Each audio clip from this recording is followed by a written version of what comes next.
जय हिंद। मैं शमशाद आलम। हिंदुस्तान की राजनीति में अगर किसी नेता का भी चर्चा काफी ज्यादा हो रही है तो वो नेता आपके हैं राघव चड्ढा। राघव चड्ढा का चर्चा इसलिए हो रहा है क्योंकि राघव चड्ढा भाई पार्लियामेंट में जिस भी मुद्दा को उठा रहे हैं वो आम जनता से जुड़ा हुआ मुद्दा है।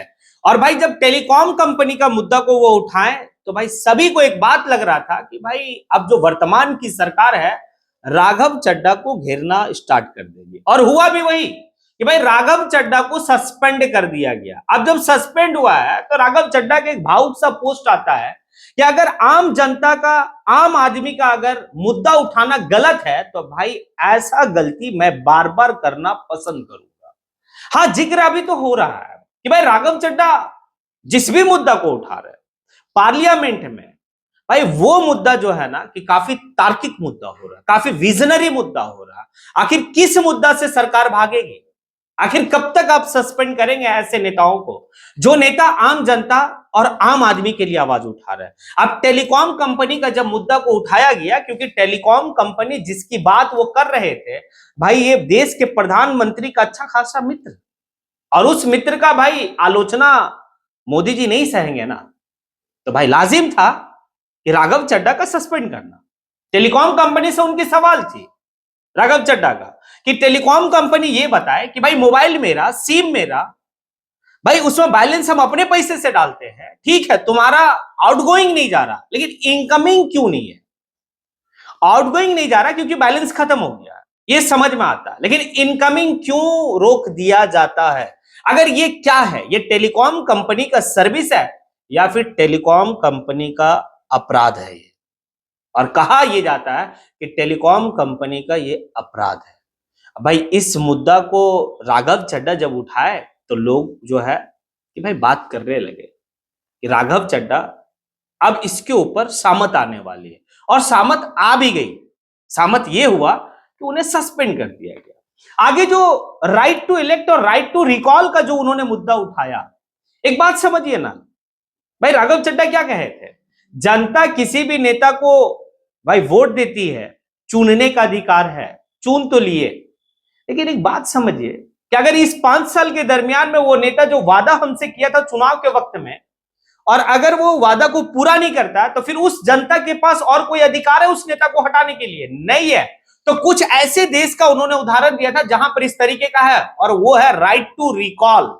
और राइट टू रिकॉल के तहत जो है कि हम अपने नेता को हटा सकते हैं, यानी कि उनके टाइमिंग और उनके जो ड्यूरेशन, उसी ड्यूरेशन के दौरान में भाई सामत तो आना था, क्योंकि मुद्दा आपने आम आदमी का बात कर रहा था भाई मेरे राघव चड्ढा।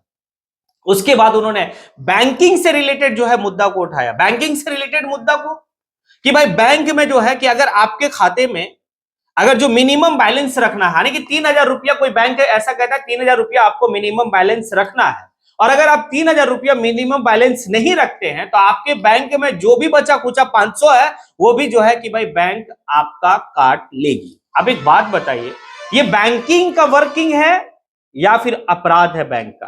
तो भाई ये अपराध की श्रेणी में आएगी। और ये सारे जो जितनी भी बात है वो सभी बात जो है कि ये मोदी जी को खुश करने के लिए ये तमाम कंपनियां जो इस तरीके का भाई बात। जनधन योजना खुलाया गया था। जनधन योजना के तहत हर इंसान को जो है कि भाई बैंक अकाउंट होनी चाहिए, तब तो जो है कि बैंक काटे और अमीरों को जो है कि भाई लोन दे, और अमीर फिर आगे चलकर, उद्योगपति आगे चलकर लोन को माफ करवा लेंगे। हाँ, लेकिन अगर गरीब आदमी सोचिए मेरी बात को कि भाई बात अगर नहीं कर पाया है, अगर कोई छोटा मोटा लोन लेता है, किसान क्रेडिट एक छोटा सा लोन है, अगर आप नहीं चुकता करते तो आपके पास इतना नोटिस आता है, आपके ऊपर जो है कि कई तरह का जो है कि भाई नोटिस आएगा, आपको डराया जाएगा, धमकाया जाएगा, और जबरन आपको पैसा वसूली किया जाएगा। लेकिन वो उद्योगपति जिसको हजारों करोड़ रुपया जो है कि माफ कर दिया जाता है, ये मुद्दा राघव चड्ढा उठाया तो भाई सामत तो आने वाली थी, क्योंकि आपने मुद्दा उठाया उद्योगपतियों के खिलाफ में और भाई आम जनता का हित के लिए। उसके बाद उन्होंने जो है कि भाई एयरपोर्ट में समोसा की कीमत, जो समोसा यानी कि 5 रुपये में मिलता है, 10 रुपये में मिलता है, वो समोसा एयरपोर्ट पे 150 से 200 रुपये में मिलता है। जो पानी का बोतल अमूमन जो है कि भाई 10 रुपये, 12 रुपये, 20 रुपये में मिलेगा, वो पानी का बोतल 200 रुपया में एयरपोर्ट में मिलता है। ये सारा मुद्दा जो है कि भाई राघव चड्ढा उठाए, और अंततः ये होता है कि एयरपोर्ट में जो चीजें इतनी महंगी थी वो भाई अपना निर्धारित मूल्य पे आ जाती है। ये आम आदमी का सवाल था। फिर उसके बाद वो स्वैग वाले डिलीवरी बॉय का जो है कि कहानी, और वो सारी बात आप देखें कि किस तरीके से जो है कि पार्लियामेंट में भाई मुद्दा को उठाए। हालांकि वो आम आदमी पार्टी से राज्यसभा के सदस्य हैं, लेकिन बात वो सिर्फ जो है कि भाई आम आदमी के लिए कर भी रहे हैं। और जब आम आदमी का बात करेंगे तो ये जो वर्तमान की सरकार है, ये सरकार को भाई रास नहीं आएगा, क्योंकि ये सरकार जो है पूंजीपतियों की सरकार है। ये सरकार उन पूंजीपतियों के हाथ में सिमट के है जो पूंजीपति जो चाहते हैं वो जो है कि देश में लागू होता है। और भाई उसके खिलाफ में आवाज राघव चड्ढा उठा रहे। सामत तो आनी थी, आखिर आएगी क्यों नहीं? और लास्टली उनके साथ होता क्या है, उनको सस्पेंड कर दिया गया। जब सस्पेंड कर दिया गया तो उन्होंने स्पष्ट कहा कि तुम 1000 बार सस्पेंड कर लो, अगर ऐसा करना अगर गलती है तो मैं ऐसे गलती को 1000 बार करूंगा, और 1000 बार सस्पेंड होना हमें मंजूर है, लेकिन मैं आवाज जो है वो आम आदमी और आम इंसान के लिए उठाऊंगा। अब आप लोगों से सवाल है, क्या जिस तरीके से राघव चड्ढा पार्लियामेंट में मुद्दा को उठाए और आम आदमी के हित की वो बात कर रहे हैं, लोग तो काफी कुछ जो है कि उनके बारे में कह रहे कि आने वाले वक्त में जो है कि भाई देश के सर्वोच्च पद पे उनको होनी चाहिए। एक विजनरी नेता का वो परिचय देते हैं। और भाई स्कूल को लेकर री एडमिशन, ये सारी बात जो है, स्कूल वही है, फिर री एडमिशन क्यों हो रहा है? ये सारी बात एक विजन के तहत वो बात को रखे, और उदाहरण के तहत कुछ कुछ मॉडल को जो है कि वो एब्रोडियन मॉडल को भी पेश कर रहे हैं कि अगर इस मॉडल को अगर लागू किया जाता है अपने देश में तो देश को जो है कि बेहतर आने की, विकसित राष्ट्र की हम कगार पे देख सकते हैं। लेकिन आप जब हक की बात करते हैं, आप आम आदमी की बात करते हैं तो आपको सस्पेंड करेगा, और अगर इसके बावजूद भी अगर आप नहीं मानेंगे तो फिर ईडी और सीबीआई का आपके यहाँ भाई दस्तक होगी।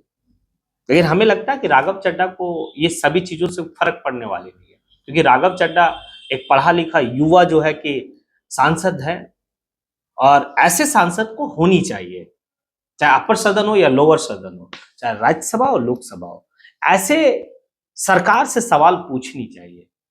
क्योंकि जब आप सरकार से सवाल पूछते हैं तो सरकार भी जो है कि भाई इस बात को सोचती है कि हाँ वहां पर जो भी प्रतिनिधि आए हैं वो तर्क वाले आए हैं। लेकिन देखिए आगे क्या होता है। क्या राघव चड्ढा के साथ जो इस तरह का हरकत हुआ कि उन्हें सस्पेंड कर दिया गया, आपको क्या लगता है, सही हुआ या फिर गलत हुआ? और क्या ये जो सस्पेंड किया गया है सिर्फ इसके वजह से कि वो सवाल सरकार से आम आदमी को लेकर पूछ रहा है, या फिर और कोई बात है? क्या लगता है? हाँ, आपने जो कहा वो सही कहा, तो फिर आप कमेंट बॉक्स में आके कमेंट जरूर करें। इसी के साथ मैं अपनी बात को यहीं पे समेटता हूँ। जय हिंद।